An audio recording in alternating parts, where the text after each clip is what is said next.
Force marriage, زبردستی کی شادی، پتہ نہیں کس کے واسطے، مسلمان ینگ جنریشن کے واسطے لکھا ہوا ہے. تو زبردستی کی شادی جائز نہیں. نہیں زبردستی کی شادی جائز نہیں ہے. احادیث میں کئی ایسے رشتے نبی نے توڑوائے ہیں.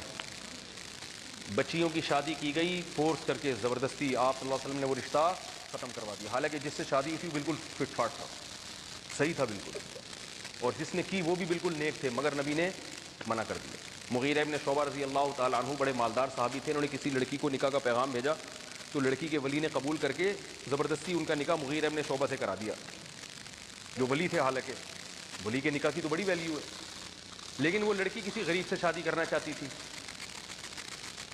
تو جب نبی کی خدمت میں یہ کیس آیا تو مغیرہ ابن شعبہ اس حدیث کے راوی کہہ رہے ہیں وہ مجھ سے چھین کے وہاں دے دی گئی جس سے وہ چاہتی تھی، یعنی نبی نے اس نکاح کو قبول نہیں کیا. تو بھائی ہمارے پاس اسلام ہے، اس میں اللہ کے احکامات ہیں، مسلمان بنے تو پورے مسلمان بنے نا. کیوں اپنی زبردستی کیوں؟ دیکھو ایسے ہی ہے جیسے بچے کو نہیں دل چاہ رہا پراٹھا کھانے کا، گن پوائنٹ پہ آپ اس کو کیا کھلا رہے ہو. تو ڈاکٹر صاحب آپ بتائیں بچے کی صحت اچھی ہوگی؟ کیا خیال ہے؟ جو چیز کھانے کا دل نہیں چاہ رہا وہ زبردستی جب پیٹ میں ٹھوسا جائے گا تو وہ جزء بدن نہیں بنتا، بلکہ فائدے کے بجائے کیا ہوتا ہے؟ نقصان. تو اسی طرح بچی یا بچہ جہاں نہیں چاہ رہا، اس کا دل ہی مائل نہیں ہو رہا، زبردستی ایلفی سے چپکا دیا، دونوں کو ٹھوس دیا، اکٹھے ہنسی خوشی زندگی گزارو. وہ کہیں ہنسی آ ہی نہیں رہی، اس کو دیکھ کے تو رونا آ رہا ہے. اس کو دیکھ کے کیا آ رہا ہے؟ وہ ایک آدمی کی شادی ہو گئی، اس کے ابا نے زبردستی کرا دی تو وہ نہیں چاہ رہا تھا.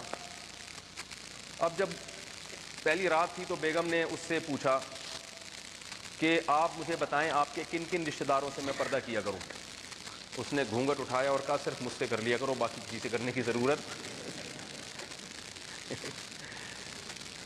باقی کسی سے کرنے کی ضرورت نہیں ہے. میں یہ نہیں کہہ رہا بدصورت سے نکاح نہ کریں، لیکن بعض دفعہ بدصورت سے بھی انسان نکاح کرتا ہے، اس میں کچھ فائدے ملتے ہیں، اس کو سلیقے والی ہوتی ہے، خاندان اچھا ہوتا ہے. لیکن یہ چوائس کس کی ہے؟ جو نکاح کرنا چاہ رہا ہو وہ فیصلہ کرے کہ مجھے کہاں کرنی ہے.